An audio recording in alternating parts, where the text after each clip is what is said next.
రాష్ట్రంలో ఈరోజు red book రాజ్యాంగంతో ఏ రకంగా అదుపు తప్పిపోతే పోలీస్ వ్యవస్థ ఎంతగా దిగజారిపోతుంది అని చెప్పడానికి నిదర్శనం ఈరోజు తెనాలిలో మన కళ్ళ ఎదుటే కనిపిస్తా ఉన్న సత్యం. ఈరోజు నిజంగా ఈ ఘటన చూస్తే ఎలాంటి దారుణమైన పరిస్థితులు కనిపిస్తాయి అని అంటే, ఈరోజు రాష్ట్రంలో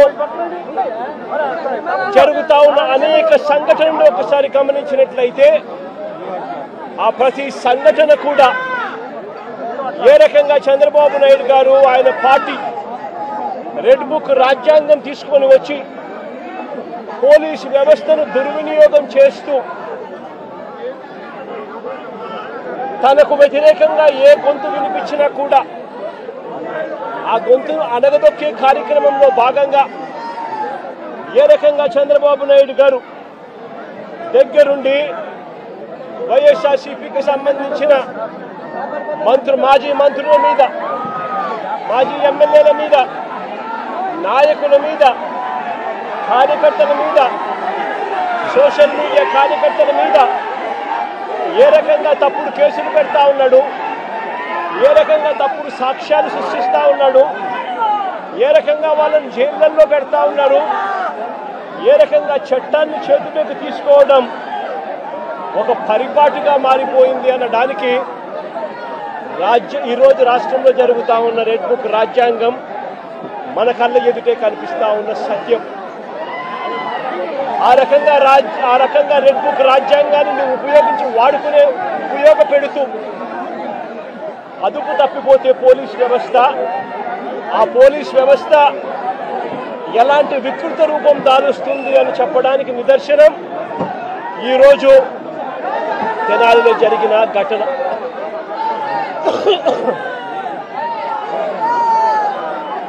సరే, రాష్ట్రంలో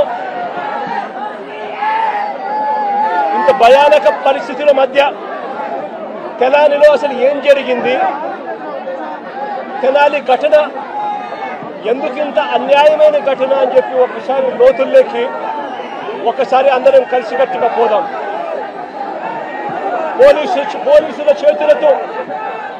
పోలీసుల చేతిలో దెబ్బలు తిన్నవారు రాకేష్ అనే పిల్లోడు, దోమా రాకేష్ అనే పిల్లాడు, ఇంకొక పిల్లోడు షేబ్రోలు జాన్ విక్టర్ అనే పిల్లోడు, ఇంకొక పిల్లోడు కరీముల్లా అని. దళితులు, మైనారిటీ వర్గానికి చెందిన వ్యక్తి ఇంకొక పిల్లాడు. అంటే అణగారిన వర్గాలు, అంటే సామాజికంగా ఆర్థికంగా వెనకబడిన వర్గాలు. ఒకసారి ఈ ఘటన ఎలా జరిగింది అనేది ఒకసారి గమనించండి. రాకేష్ అనే పిల్లోడు అసలు తెనాలిలో కూడా ఇక్కడ ఉండడు.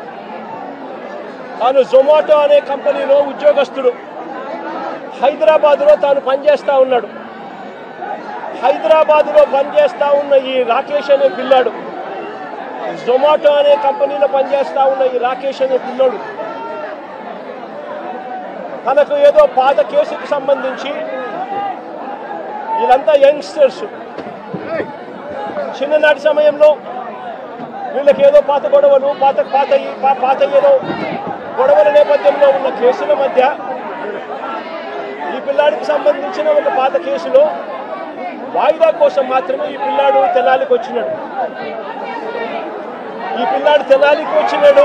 కానీ ఈ పిల్లాడు ఇక్కడ పనిచేయడంలా, ఈ పిల్లాడు ఇక్కడ ఉండడంలా, హైదరాబాద్లో పనిచేస్తూ ఉన్నాడు జొమాటో అనే కంపెనీలో. ఈ పిల్లాడిని చూడడానికి ఈ పిల్లాడు ఫ్రెండ్స్ వచ్చారు.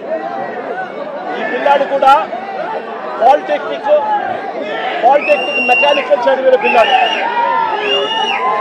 ఈ పిల్లాడిని చూడడానికి ఈ పిల్లాడు ఫ్రెండ్స్ మంగళగిరి నుంచి వచ్చినారు. వాళ్ళు కూడా ఇక్కడ ఉండరు. మంగళగిరి నుంచి వచ్చిన పిల్లాడు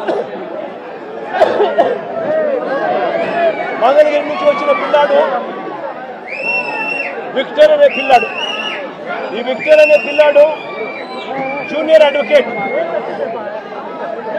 ఈ విక్టర్ అనే పిల్లాడు జూనియర్ అడ్వకేట్. ఈ జాన్ విక్టర్ అనే పిల్లాడు జూనియర్ అడ్వకేట్. ఈ పిల్లాడు బార్ కౌన్సిల్ లో రిజిస్టర్ అయిన సర్టిఫికేట్. జూనియర్ అడ్వకేట్ గా ప్రాక్టీస్ చేస్తా ఉన్న ఈ పిల్లాడు చూడడానికి ఈ పిల్లాడు వచ్చాడు. ఈ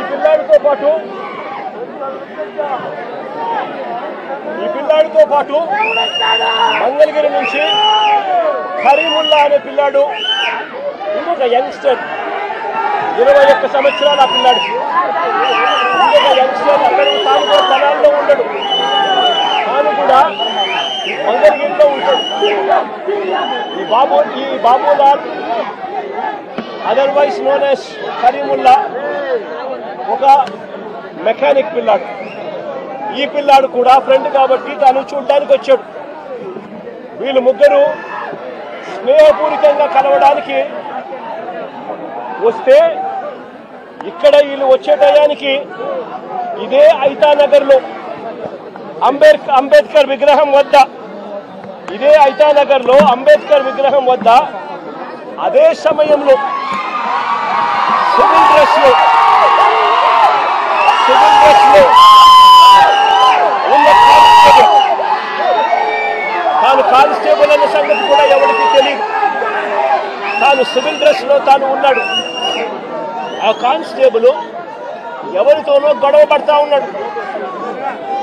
వీళ్ళ ఏరియాకి వచ్చి అంబేద్కర్ స్టాచ్యూ దగ్గర ఎవరో ముక్కుముఖం తెలియని వ్యక్తి సివిల్ డ్రెస్ లో ఎవరితోనో గొడవ పడతా ఉంటే వీళ్ళు గొడవలో ఇన్వాల్వ్ అయ్యి ఆపడానికి ప్రయత్నం చేశారు. ఎందుకు మా ఏరియాకి వచ్చి ఇక్కడ గొడవ పడతా ఉన్నావు అని చెప్పి అడిగినారు. అంతే, అది వీళ్ళు చేసిన తప్పు. జాన్ విక్టర్కి సంబంధించిన బైక్ కీసు లాక్కునే కార్యక్రమం చేశాడు ఆ కానిస్టేబుల్. ఆ సివిల్ డ్రెస్ లో ఉన్న కానిస్టేబుల్ అని కూడా ఎవరికి తెలియదు. జాన్ విక్టర్కి సంబంధించిన ఫోను లాక్కునే కార్యక్రమం చేశాడు. మా ఎందుకు తీసుకుంటున్నాడు అని మళ్ళీ మరుసటి రోజు, ఇది జరిగింది ఏప్రిల్ 24వ తారీఖున. ఏప్రిల్ 25వ తారీఖున అంటే మరుసటి రోజున ఎంతటి దారుణం జరిగిందో ఒక్కసారి గమనించమని అడుగుతా ఉన్నా. మరుసటి రోజున 25వ తారీఖున ఇదే కానిస్టేబుల్ ఈయనతో పాటు మరికొందరు పోలీసులు ఏకంగా మంగళగిరికి వెళ్ళారు. మంగళగిరికి వెళ్ళి విక్టర్ను అంటే జూనియర్ అడ్వకేట్ను, అదే మాదిరిగా కరీముల్లాను, వీళ్ళిద్దరిని కొట్టుకుంటూ తీసుకొచ్చారు. వెహికల్లో కొట్టుకుంటూ తీసుకొచ్చి ఆ రోజు రాత్రి తెనాలి 2 టౌన్ పోలీస్ స్టేషన్లో రాత్రి అంతా కూడా వీళ్ళను కొట్టారు. అంటే 25వ తారీఖున రాత్రంతా కూడా వీళ్ళని కొట్టారు. కొట్టిన తర్వాత ఏప్రిల్ 26వ తారీఖున అంటే మరుసటి రోజు 24న ఘటన జరిగింది. 25న తీసుకొచ్చారు. 25న స్టేషన్లో వేసి కొట్టారు. 26వ తారీఖున స్టేషన్కు దగ్గరలోనే ఉన్న ఐతానగర్ రోడ్డు మీదకు తీసుకెళ్లి రోడ్డు మీద మళ్ళీ కొట్టారు. రోడ్డు మీద ఈ పిల్లల్ని మళ్ళీ తీసుకొని పోయి షేమింగ్ చేస్తూ అంటే వీళ్ళ పరువు ప్రతిష్టలతో ఆడుకుంటూ వీళ్ళను రోడ్డు మీదకి తీసుకొని వచ్చి కొట్టడం జరిగింది. ఇదే ఘటన తెనాలి 2 టౌన్ సిఐతో పాటు పక్కనే ఉన్న మరో పోలీస్ స్టేషన్ సిఐ కూడా వీళ్ళను కొట్టిన వారిలో వీళ్ళిద్దరూ ఉన్నారు. దీనికి సంబంధించి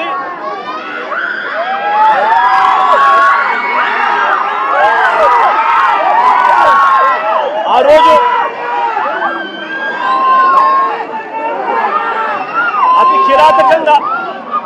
నడి రోడ్డు మీద అతి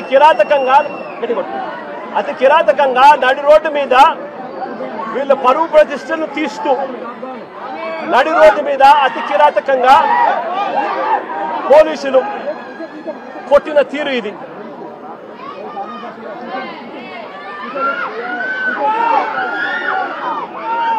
కాళ్ళకు తగిన బొబ్బలు కాళ్ళ మీద కొడితే కాళ్ళకు తగిలిన బొబ్బలు చూడండి ఎంత దారుణంగా ఉన్నాయో. ఇది జరిగిన తర్వాత మళ్ళీ స్టేషన్కి తీసుకెళ్లి మళ్ళీ 27వ తారీఖున అంటే మరుసటి రోజు మళ్ళీ ఐతానగర్ లింగారం సెంటర్లో అంటే ఇంకొక రోడ్ సెంటర్లోకి మళ్ళీ 2వ రోడ్ సెంటర్లోకి మళ్ళీ తీసుకెళ్లి పట్టపగలే మళ్ళీ రోడ్డు మీద రెండోసారి కొట్టారు. పట్టపగలే రోడ్డు మీద మళ్ళీ రెండోసారి అతి కిరాతకంగా కొట్టారు. కొట్టడమే కాకుండా 3 రోజుల నుంచి వీళ్ళు స్టేషన్లోనే ఉన్నారు, వీళ్ళ పోలీసులు అదుపులోనే ఉన్నారు. 25వ తారీఖున తీసుకొచ్చారు, 26వ తారీఖున వాళ్ళ దగ్గరే పెట్టుకున్నారు, 26వ తారీఖున రోడ్డు మీద కొట్టారు, రాత్రంతా వాళ్ళ దగ్గరే పెట్టుకున్నారు, 27వ తారీఖున మళ్ళీ ఇంకో రోడ్డు దగ్గరికి తీసుకొచ్చారు. అంటే 3 రోజులు వాళ్ళ అధీనంలోనే ఉన్నారు. ఉన్నప్పుడు వీళ్ళు నడు రోడ్డు మీదకి తీసుకొచ్చి విక్టర్ జోబీలో అంటే జూనియర్ అడ్వకేట్ జోబీలో ఒక కత్తి వీళ్ళే పెట్టి ఇద్దరు విఆర్ఓలను అక్కడికి పిలిచి మారణాయుధం విక్టర్ జోబీలో ఉన్నట్టుగా పంచనామా రాసుకున్నారు. నేను అడుగుతా ఉన్నా, 3 రోజులు మీరు స్టేషన్లో పెట్టుకున్నారు, 25, 26 మీ దగ్గరే పెట్టుకున్న వ్యక్తిని 27వ తారీఖున రోడ్డు మీదకి మళ్ళీ 2వ సెంటర్కి తీసుకొని వచ్చి అక్కడ విక్టర్ జోబీలో కత్తి ఉంది అని చెప్పి విఆర్ఓలను అక్కడికి పిలిపించి విక్టర్ జోబీలో నుంచి కత్తి తీయించి విక్టర్ దగ్గర మారణాయుధం ఉందని పంచనామా రాయించినారు. మరుసటి రోజు అంటే అక్కడ కూడా కొట్టడం జరిగింది. ఆ తర్వాత మరుసటి రోజు అంటే ఏప్రిల్ 28వ తారీఖున కోర్టులో హాజరుపరిచారు. కోర్టులో వీళ్ళు హాజరుపరచడానికి మునుపు వీళ్ళు డాక్టర్ దగ్గరికి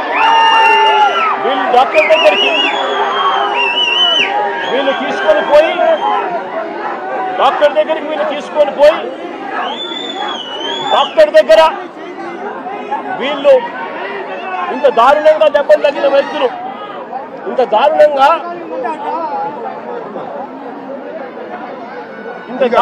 కొడితే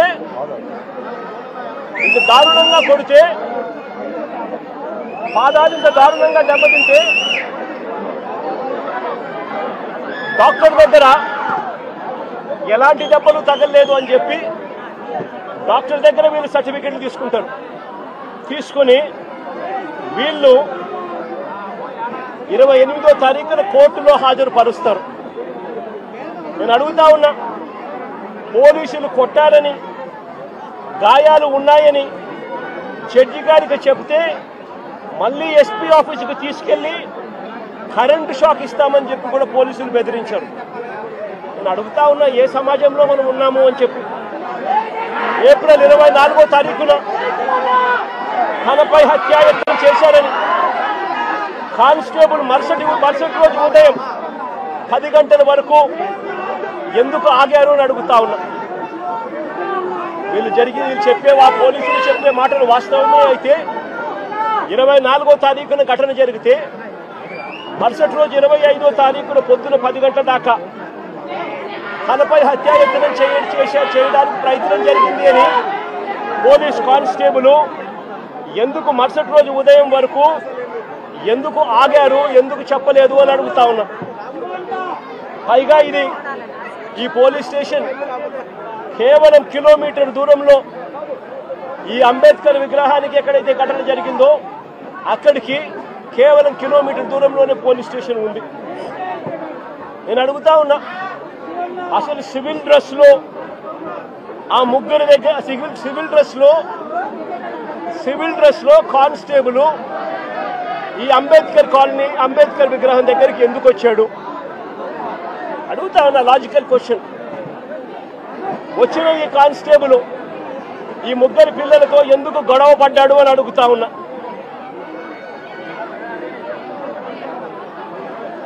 ఏప్రిల్ 25వ తారీఖున ఉదయం వీరిని అదుపులోకి తీసుకున్న పోలీసులు, ఏప్రిల్ 25వ తారీఖున మంగళగిరికి వెళ్లి వీళ్ళని అదుపులోకి తీసుకున్న పోలీసులు ఎందుకు 24 గంటల్లో కోర్టుకు హాజరుపరచలేదని అడుగుతా ఉన్నా.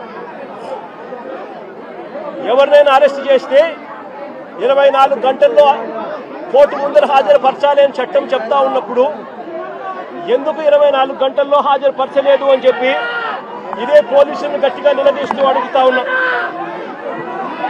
ఇది చట్టాన్ని ఉల్లంఘించినట్టు కాదా అని అడుగుతా ఉన్నా. ఈ కేసు టూ టౌన్ పోలీసులు హ్యాండిల్ చేస్తా ఉన్నప్పుడు, ఈ కేసును టూ టౌన్ పోలీసులు హ్యాండిల్ చేస్తా ఉన్నప్పుడు పక్క స్టేషన్లో ఉన్న ఇంకో సిఐకి ఈ కేసుతో ఏం సంబంధము అని అడుగుతా ఉన్నా. ఎందుకు పక్క స్టేషన్లో ఉన్న ఇంకో సిఐ కూడా ఇలా వచ్చి కొట్టే కార్యక్రమంలో ఎందుకు పాల్పంచుకున్నాడు అని అడుగుతా ఉన్నా. అతను కూడా వీరిని దారుణంగా కొట్టే పనిలో ఎందుకు దిగాడు అని అడుగుతా ఉన్నా.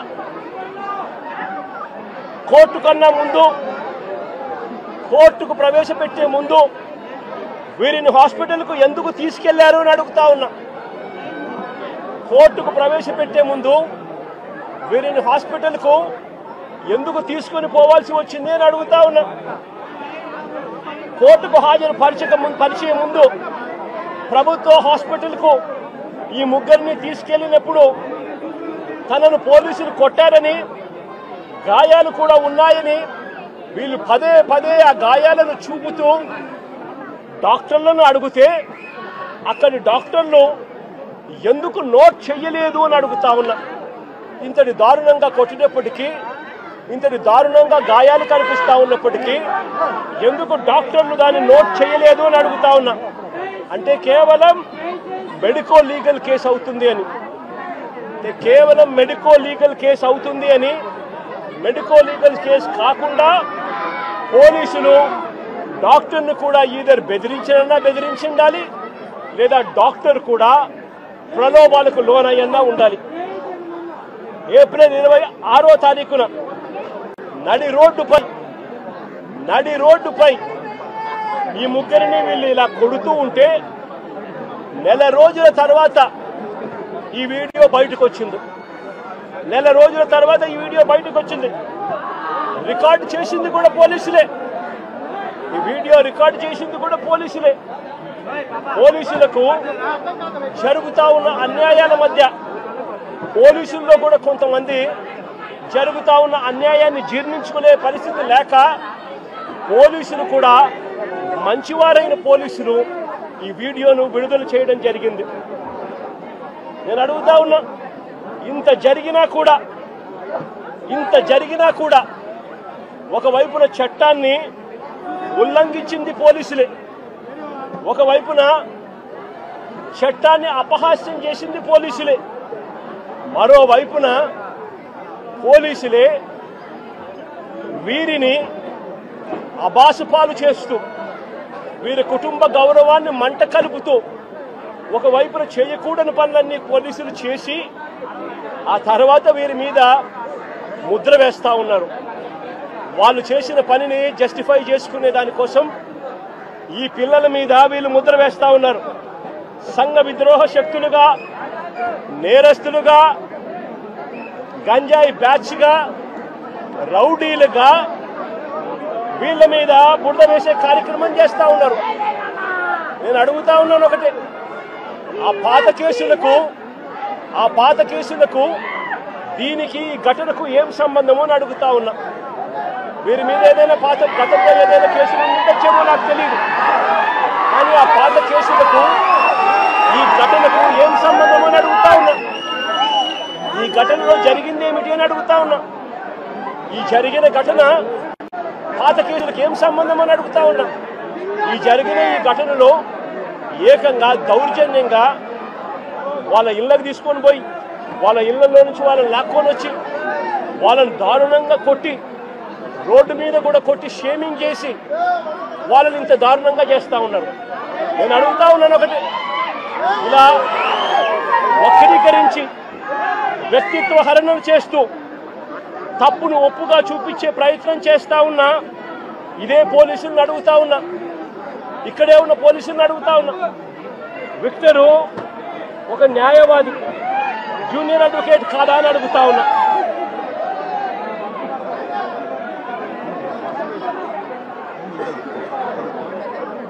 జూనియర్ అడ్వకేట్ కాదా అని అడుగుతా ఉన్నా. ఈ విక్టర్ అనే పిల్లాడు జూనియర్ అడ్వకేట్ కాదా అని అడుగుతా ఉన్నా. ఈ పాప విక్టర్ చెల్లెలు, సారీ రాకేష్ చెల్లెలు, ఈ పాప ఇంజనీర్. రాకేష్ చెల్లెలు, ఈ పాప ఇంజనీర్. రాకేష్ కూడా పాలిటెక్నిక్ మెకానికల్ చదివినాడు. అంటే వీళ్ళ కుటుంబాలు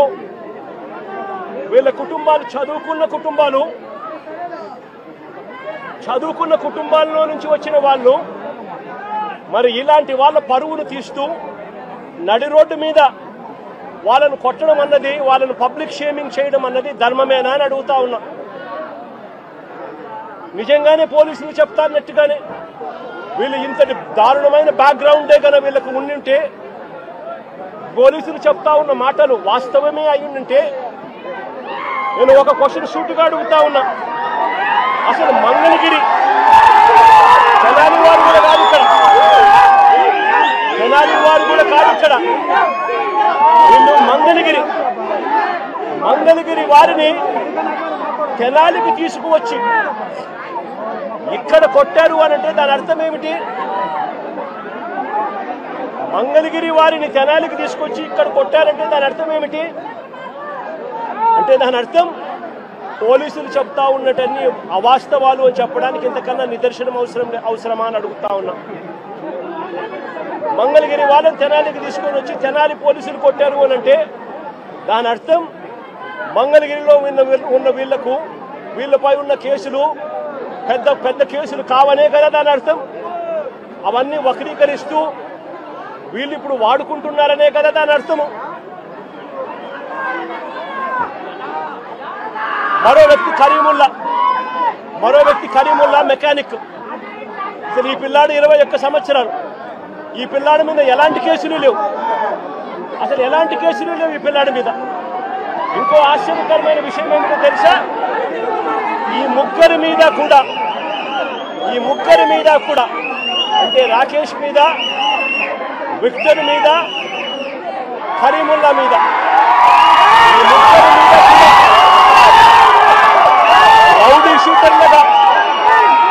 రౌడీ షీటర్లుగా ఎప్పుడు రౌడీ షీటర్లుగా వీళ్ళని నమోదు చేశారో తెలుసా? ఈ ఘటన జరిగిన తర్వాత ఇది ఇక పెద్దదవుతూ వస్తా ఉందని తెలుసుకున్న తర్వాత వీళ్ళని రౌడీ షీటర్లుగా, ఈ ఘటన జరిగిన తర్వాత వీళ్ళని రౌడీ షీటర్లుగా చేశారు. నేను అడుగుతా ఉన్నా, ఇంతకుముందు వీళ్ళు రౌడీ షీటర్లుగా లేరు. రౌడీ షీటర్లుగా వీళ్ళ మీద నమోదైంది, వీళ్ళని నమోదు చేసింది ఈ ఘటన జరిగిన తర్వాత. ఇంత ప్రస్ఫుటంగా పోలీసులు ఎలా దుర్మార్గం చేశారు అన్నది ప్రస్ఫుటంగా కనిపిస్తూ ఉంది. నేను అడుగుతా ఉన్నాను ఒకటి, వీళ్ళని చూడడానికి, వీళ్ళకి సంఘీభావం తెలపడానికి జరుగుతూ ఉన్నది అన్యాయము అని చెప్పి ఎవరైనా గలమిప్పితే చంద్రబాబు నాయుడు గారు, ఆయన ఎల్లో మీడియా, ఆయనకు సంబంధించిన సోషల్ మీడియా వీళ్ళంతా బురద జల్లుతూ వీళ్ళందరూ అనే మాటలు ఏమిటి? వీళ్ళది గంజాయి బ్యాచట, వీళ్ళు రౌడీ షీటర్లట అని రకరకాలుగా వీళ్ళ కుటుంబాన్ని పరువును తీస్తూ వీళ్ళందరూ మాట్లాడుతూ ఉన్నారు. నేను అడుగుతా ఉన్నాను, కేసులు ఎవరి మీదైనా కానీ కేసులు ఉండొచ్చు. గతంలో ఎవడైనా కూడా గిట్టిన వారు కేసులు పెడతా ఉంటారు. కేసులు ఎవరి మీదైనా ఉండొచ్చు, కానీ ఆ కేసులు ఉన్నప్పుడు ఆ కేసులు తేల్చాల్సింది కోర్టులు. మీరు పలాని నేరం చేశారని మీరు చెప్పొచ్చు, చేయలేదు అని చెప్పి వాళ్ళు చెబుతారు. తేల్చాల్సింది కోర్టులు.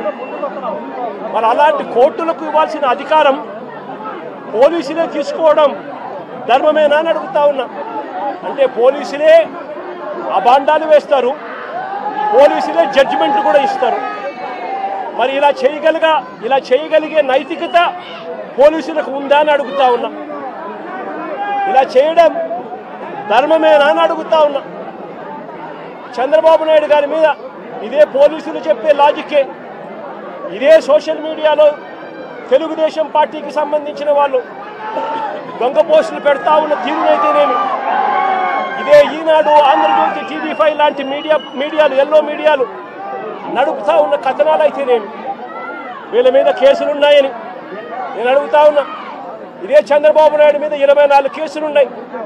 మరి చంద్రబాబు నాయుడు మీద 24 కేసులున్నాయని చెప్పి చంద్రబాబు నాయుడు గారిని నడి రోడ్డు మీదకి తీసుకొని వచ్చి తన్నడం ధర్మమే అవుతుందా అని అడుగుతా ఉన్నా. చంద్రబాబు నాయుడు మీద కూడా 24 కేసులున్నాయి, ఆయనను కూడా రోడ్డు మీదకి తీసుకొని వచ్చి తంతే ధర్మమేనా అది? ఇదే పోలీసులను అడుగుతా ఉన్నా. కేసులు ఉన్నాయి కదా అని చెప్పి, పాత కేసులు ఏదో ఉన్నాయని చెప్పి నువ్వు చేసిన పనికి జస్టిఫైబుల్ కారణం కాదది.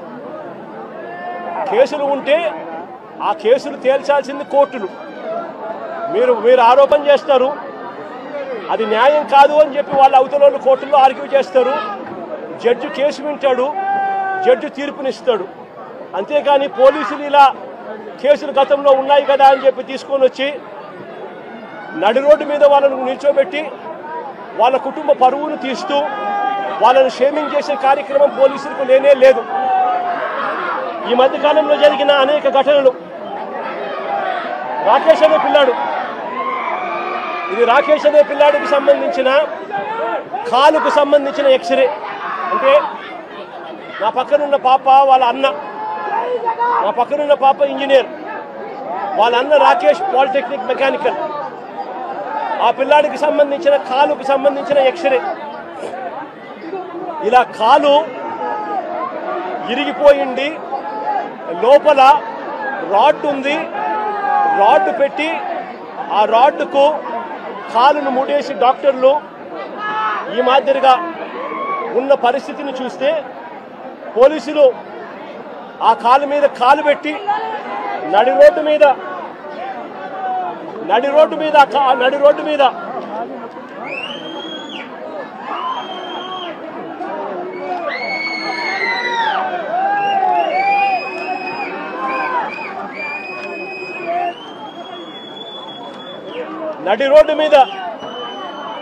ఆ పోలీస్ కాలు తొక్కుతూ ఆ రాకేష్ అనే పిల్లోడిని ఇలా కొట్టడం, అది కూడా నడి రోడ్డు మీద షేమింగ్ చేస్తూ చేయడం ధర్మమేనా అని అడుగుతా ఉన్నా. హరి అనే వ్యక్తి,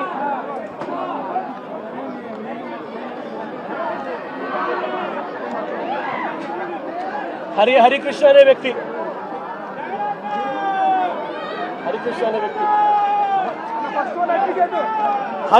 వ్యక్తి ఈ వ్యక్తి మీద ఈ మధ్య కాలంలోనే దాచేపల్లిలో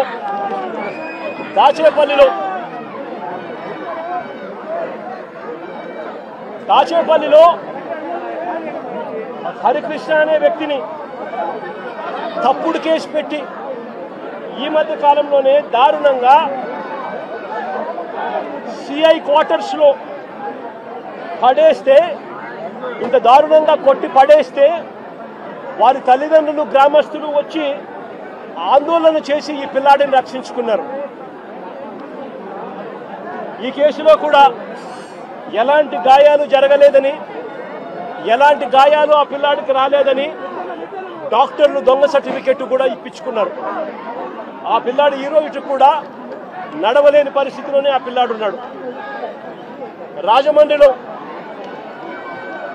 రాజమండ్రిలో పులిసాగర్ అనే సోషల్ మీడియా యాక్టివిస్టు, రాజమండ్రిలో పులి వీరన్న అనే పులిసాగర్ రాజమండ్రిలో పులిసాగర్ అనే సోషల్ మీడియా యాక్టివిస్టు ఈ పిల్లాడు కూడా దళితుడే.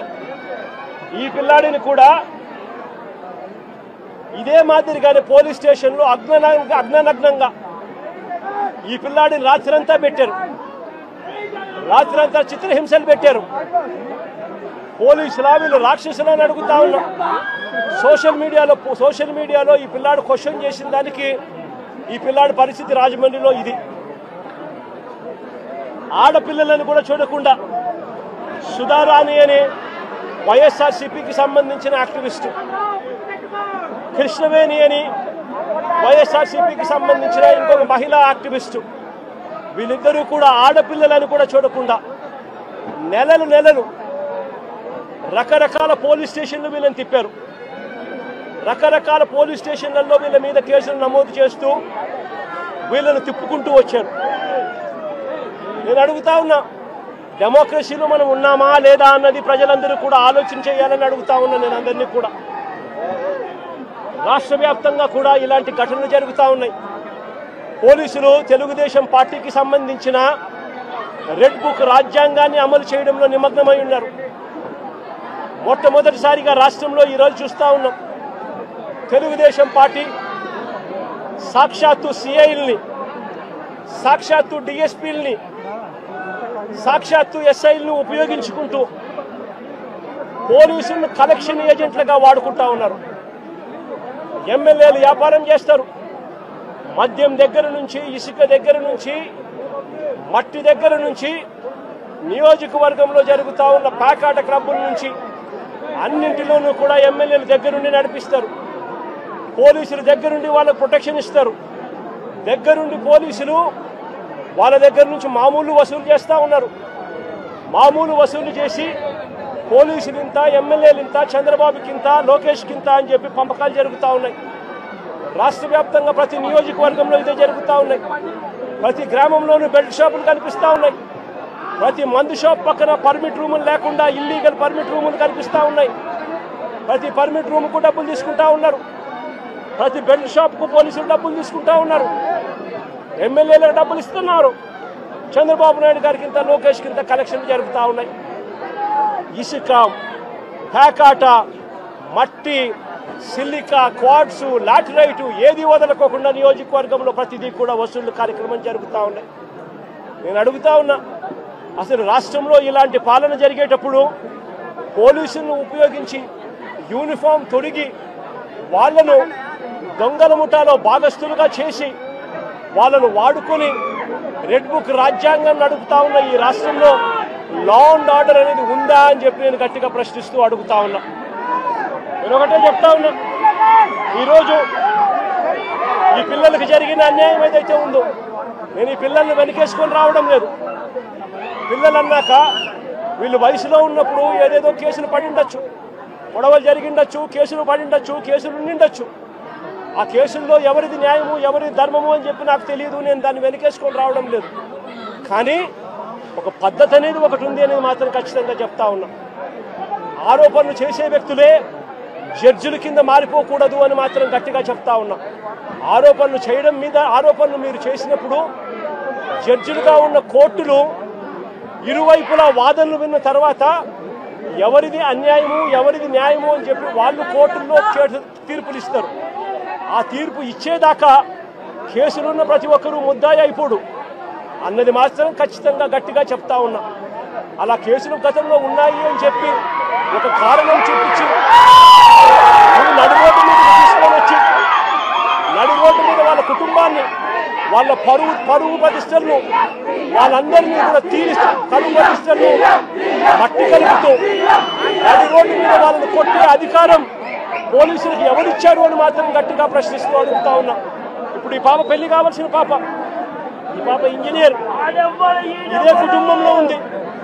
వీళ్ళ కుటుంబానికి సంబంధించిన పరువు ఎవరు తీసుకొని ఇస్తారు అని చెప్పి నేను అడుగుతా ఉన్నా.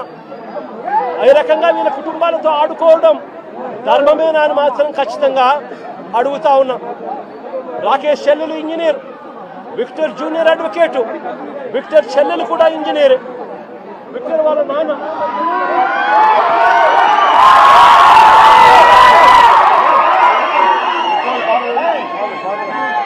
విక్టర్ వాళ్ళ నాన్న రాకేష్ వాళ్ళ విక్టర్ వాళ్ళ నాన్న ప్రజాశక్తి రిపోర్టర్. విక్టర్ వాళ్ళ నాన్న ప్రజాశక్తి అనే పేపర్కు మాజీ రిపోర్టర్. అంటే ఒక మాజీ రిపోర్టర్ కొడుకు పరిస్థితి ఇది. ఒక మాజీ రిపోర్టర్ కొడుకు పరిస్థితి ఇది. రాకేష్ అనే పిల్లోడు అసలు ఇక్కడ లేడు. హైదరాబాద్లో ఉద్యోగం చేసుకుంటా ఉన్నాడు. జొమాటో అనే కంపెనీలో ఉద్యోగం చేసుకుంటా ఉన్నాడు. ఆ పిల్లాడు ఇక్కడికి వచ్చినప్పుడు జరిగిన ఘటనలో ఆ పిల్లాడిని బ్రాండింగ్ చేసి ఆ పిల్లాడి కుటుంబాన్ని పరువును కూడా తీస్తా ఉన్నారు. ధర్మమేనా అన్నది ప్రతి ఒక్కరూ కూడా ఆలోచన చేయమని కోరుతా ఉన్నారు. లా అండ్ ఆర్డర్ పూర్తిగా కుప్పకూలిన పరిస్థితుల మధ్య చంద్రబాబు నాయుడు గారి ప్రభుత్వంలో ప్రతి వ్యవస్థ నీరుగారిన పరిస్థితుల మధ్య స్కూళ్లు దిగజారిపోయాయి. పిల్లలకు ఇవ్వాల్సిన ఫీజు రీయింబర్స్మెంట్ బకాయిలు ఇవ్వడం లేదు. సంవత్సరం దాటిపోయింది. స్కూళ్లు పట్టించుకోవడం లేదు. విద్యారంగం పూర్తిగా నాశనం అయిపోయింది. వైద్య రంగం పూర్తిగా దివాలా తీసింది. నెట్వర్క్ హాస్పిటల్కు నెలకు 300 కోట్ల రూపాయలు ఖర్చు అవుతుంది. 12 నెలలు అయిపోయింది. 12 నెలల నుండి 3,600 కోట్ల రూపాయలు పైచిలకు వాళ్ళకు బకాయిలు ఉన్నారు. ఏ పేదవాడు నెట్వర్క్ హాస్పిటల్లో ఆరోగ్యశ్రీ సేవలు ఉచితంగా అందుకునే పరిస్థితిలో లేడు. మరోవైపు వ్యవసాయం దిగజారిపోయింది. ఏ పంటకు గిట్టుబాటు ధరలు రాని పరిస్థితి. రైతులకు పెట్టుబడి సహాయం లేదు. రైతులకు ఉచిత పంటల బీమా లేదు. ఈ క్రాప్ నాశనం అయిపోయింది. ఆర్బీకేలు నిర్వీర్యమైపోయినాయి. సమయానికే ఇవ్వాల్సిన ఇన్పుట్ సబ్సిడీలు రాని పరిస్థితి. ఇంత దారుణంగా రైతు పరిస్థితి ఉన్నారు. మరోవైపున లా అండ్ ఆర్డర్ పూర్తిగా గాలికి ఎగిరిపోయిన పరిస్థితులు. వీటి అన్నిటి మధ్య మా ప్రభుత్వం గతంలో అమలు చేస్తా ఉన్న పథకాలన్నీ రద్దు చేశారు. మరోవైపున వీళ్ళు చేస్తాము అని మాట ఇచ్చిన సూపర్ 6లు సూపర్ 7లు గాలి కొదిలేశారు. 143 హామీలు మేనిఫెస్టోలో ఏదైతే చెప్పారో వాటిని పట్టించుకున్న పాపాన పోలేదు వీళ్ళంతా. అందుకనే ఇలాంటి పాలనకు వ్యతిరేకంగా రేపు రాష్ట్ర వ్యాప్తంగా కూడా వెన్నుపోటు దినంగా ప్రకటించి రాష్ట్ర వ్యాప్తంగా ప్రతి నియోజకవర్గంలోనూ ఈ ప్రభుత్వానికి వ్యతిరేకంగా రాష్ట్ర ప్రజలందరినీ కూడా గలం విప్పమని చెప్పి పిలుపునిస్తా ఉన్నాను. మరొక్కసారి వీళ్ళందరికీ కూడా ప్రతి ఒక్కరిని కూడా నేను ఒకటి విజ్ఞప్తి చేస్తా ఉన్నా. ఇలాంటి ప్రభుత్వం కొనసాగడం ఏ ఒక్కరికి కూడా మంచిది కాదు. ఇలాంటి ప్రభుత్వం ఎంత త్వరగా ఈ ప్రభుత్వాన్ని సాగనంపితే ప్రజలు అంత సస్యశ్యామలంగా బతికే పరిస్థితి ఉంటుంది అని చెప్పి ప్రతి ఒక్కరూ కూడా కలిసి రావాలి అని చెప్పి కోరుతూ సెలవు తీసుకుంటాను.